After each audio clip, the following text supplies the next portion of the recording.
अस्सलाम वालेकुम दोस्तों, वेलकम करता हूँ आपका आज की इस वीडियो में। दोस्तों आज की इस वीडियो में मैं आपके साथ एक ऐसी गाड़ी का रिव्यू शेयर करूँगा दोस्तों जो बहुत ही ज़बरदस्त है और वो गाड़ी पाकिस्तान में लॉन्च हो चुकी है। दोस्तों किया पिकनेटो 2022 मॉडल है ये, जो पाकिस्तान में लॉन्च हो चुकी है। दोस्तों क्या इस गाड़ी की प्राइस है, क्या फ़ीचर्स हैं और कैसे आप इसे बुक करवा सकते हैं, ऑल इन्फॉर्मेशन इसी वीडियो में मौजूद हैं। वीडियो को एंड तक देखिएगा।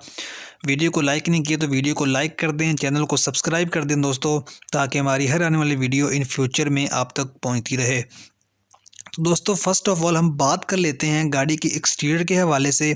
फ्रंट लाइट्स एलईडी में अवेलेबल हैं। एलईडी में इसका इंडिकेटर का ऑप्शन भी आपको दिया गया है। और दोस्तों गाड़ी के इंटीरियर में auto manual gear transmission available है।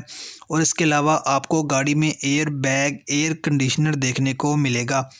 Power door, lock door, window power, mirror, front and rear wiper, front and speaker, fogless lights जैसे फीचर्स भी आपको इस गाड़ी में देखने को मिलेंगे।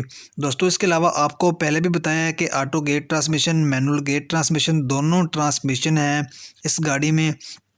और दोस्तों इसके अलावा 14 इंच के आपको गाड़ी में अलॉय रिम्स जो हैं वो देखने को मिल जाते हैं। और दोस्तों इसके अलावा 35 लीटर का काफ़ी बड़ा टैंक अवेलेबल है इस गाड़ी में। अगर हम मैनुअल गेट ट्रांसमिशन की प्राइस की बात करें तो 20,05,000 रुपये प्राइस है दोस्तों। और अगर ऑटो गेट ट्रांसमिशन की प्राइस की बात की जाए तो 21,05,000 रुपये मैनुअल गेट ट्रांसमिशन की। और ऑटो गेट ट्रांसमिशन की प्राइस में दोस्तों काफ़ी डिफरेंट है। दोस्तों ऑटो गेट ट्रांसमिशन की जो प्राइस है दोस्तों वो 21,05,000 रुपये ऑटो गेट ट्रांसमिशन की प्राइस है। दोस्तों ये होप कि आपको वीडियो बहुत ज़्यादा पसंद आई होगी। अगर वीडियो पसंद है तो लाइक कर दें, शेयर कर दें। मिलते हैं नेक्स्ट वीडियो में, तब तक के लिए अल्लाह हाफिज़।